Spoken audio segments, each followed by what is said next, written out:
तो फ्रेंड्स, आज का जो दिन है वो है 26 मार्च। दोपहर के 2 बज रहे हैं और मेरा वीडियो यहीं से स्टार्ट हो रहा है। देखिए, अगर आप सही हो तो कुछ भी प्रूफ करने की ज़रूरत नहीं है, बस आप सही बने रहें, गवाही खुद समय देगा। मेरे पास एक कमेंट आए थे कि मतलब कि मैम, मैं एक हाउसवाइफ हूँ और मैं अपनी पढ़ाई की वजह से ज़्यादा टाइम अपनी फैमिली को नहीं दे पाती हूँ, तो कहीं ना कहीं मुझे गिल्ट रहता है कि मैं उन पर ध्यान नहीं दे पा रही हूँ। तो देखो डियर, मैं आपसे यही बोलूँगी कि आप सही हो तो आपको गिल्ट फील करने की कोई ज़रूरत नहीं है। खुद के लिए स्टैंड लेना या खुद के लिए कुछ करना गलत नहीं होता। अच्छा, एक बात बताओ, जब कोई फैमिली आपको सपोर्ट करने लायक नहीं है या फिर कोई सपोर्ट नहीं करता है और आपको अपने सपने पूरे नहीं करना देना चाहता है, तो जब आप उनके लिए कुछ नहीं कर पाते तो क्या ये गिल्ट फील करने लायक है? देखो, मैं किसी भी फैमिली को टारगेट नहीं कर रही हूँ, मैं जो सच्चाई है बस मैं वही बता रही हूँ।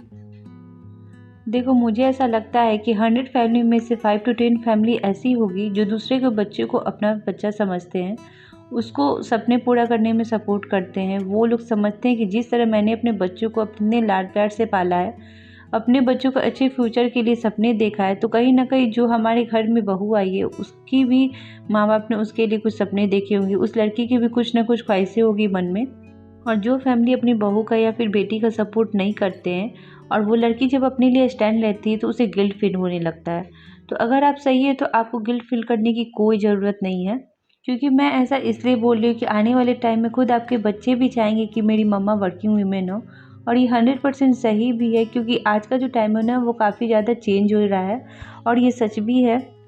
क्योंकि जो रिस्पेक्ट वर्किंग वीमेन को सोसाइटी में होती है, घर में होती है, रिलेटिव में होती है, वो रिस्पेक्ट हाउसवाइफ को कभी नहीं मिलती। अगर आप दिन के 10 या 12 घंटे घर में देती है तब भी आपने देखा होगा कि आपकी कितनी वैल्यू है। बहुत कम ऐसे घर है जो हाउसवाइफ को वैल्यू देती है, घर को संभालती है और इतना टाइम देती है, इतना तो कोई जॉब करने वाली भी नहीं देता होगा।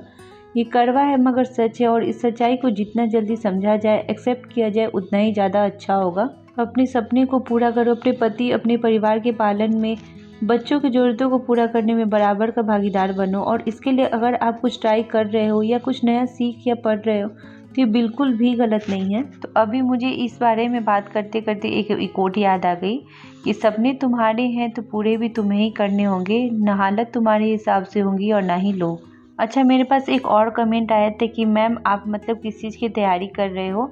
तो मैं आपको बता देती हूँ कि मैं एंट्रेंस की तैयारी कर रही हूँ, बीएड और लॉ का दोनों को साथ साथ ही कर रही हूँ। और जिसमें भी मेरा सिलेक्शन हो जाए, क्योंकि मैं मतलब बहुत ज़्यादा टाइम वेस्ट अपना कर चुकी हूँ, तो मैं दोनों का ही तैयारी कर रही हूँ।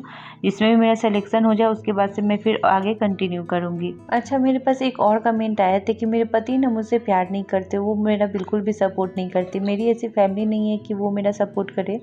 मैं पढ़ना तो बहुत चाहती हूँ लेकिन मैं पढ़ नहीं पाती हूँ। तो देखो, मैं बस यही बोलना चाहूँगी कि हम औरतों की सबसे बुरी बात क्या होती है कि हम अपने फैमिली को ज़्यादा प्रायोरिटी देते हैं, अपने हस्बैंड को ज़्यादा प्रायोरिटी देते हैं। हमें ऐसा लगता है कि हमारे हस्बैंड हमें पूछे कि तुमने खाना खाया कि नहीं खाया, वो हमको पैम्पर करें। लेकिन देखिए, अब जिस चीज़ के पीछे बहुत ज़्यादा भागेंगी ना, वो चीज़ आपसे और भी ज़्यादा दूर होती जाएंगी। इसलिए आप खुद पे काम कीजिए, क्योंकि आप जितना ज़्यादा अपने आप पे काम करोगे ना, हर एक चीज़ आपके पीछे आएंगी। आपको किसी के पीछे भागने की ज़रूरत नहीं होगी। आपने कहीं ना कहीं लॉ ऑफ अट्रैक्शन के बारे में सुना ही होगा, तो जिस चीज़ के बारे में आप मैनिफेस्ट करते हो वो चीज़ आपको ज़रूर मिलता है। तो इस वजह से आप खुद को देखो कि आप कहाँ पे हो। अगर आप कुछ सक्सेस हो जाते हो ना, तो हर एक चीज़ आपके पीछे आएंगी। आपको किसी के पीछे जाने की ज़रूरत नहीं होगी, किसी के आगे गिड़गिड़ाने की ज़रूरत नहीं होगी। देखिए, मैंने यहाँ पे लॉ ऑफ अट्रैक्शन के बारे में इसलिए बात की क्योंकि जैसा आप एनर्जी यूनिवर्स को देते हो ना, वही रिटर्न में आपको मिलता है।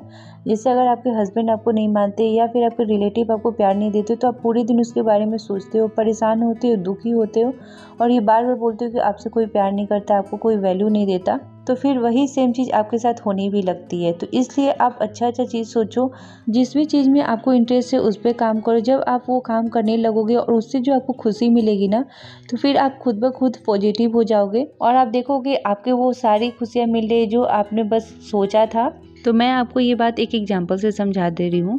एक साधु महाराज है, वो बार बार ऐसा बोलते हैं कि मैं भगवान से मिलता हूँ, उनसे बातें करता हूँ। तो जब एक अमीर आदमी उनसे मिला तो वो बोला कि देखिए, मेरे पास सब कुछ है, आप अपने भगवान से जाके कह देना कि मुझे अब कुछ भी नहीं चाहिए और वो मुझे कुछ भी ना दे। फिर वो थोड़ा आगे बढ़ते हैं तो एक गरीब आदमी उनको मिलता है और वो गरीब आदमी बोलता है कि आप अपने भगवान से कह देना कि मुझे भी अमीर बना दे। तो इन दोनों व्यक्तियों की जो बातें हैं वो साधु महाराज अपने भगवान से जाके बोलते हैं तो भगवान बोलते हैं कि देखो, आप जो अमीर आदमी है उनसे जाके ये बोलना कि वो मेरा शुक्रिया अदा करना बंद कर दे, और जो गरीब आदमी है उनसे बोलना कि वो मेरा शुक्रिया अदा करना शुरू कर दे, मैं उनको अमीर बना दूंगा। तो कहने का मतलब ये है कि आप जैसा बोलते हो, आप जैसा सोचते हो, वही चीज़ें आपके साथ होने लगती है। इसलिए आप हर एक चीज़ के लिए ग्रेटफुल रहो, ताकि आपके साथ वो अच्छी-अच्छी चीज़ें जो आपने बस ख्वाहिशें देखी थी, सपने देखे थे, और वो चीज़ें आपके साथ डेफ़िनेटली होंगी।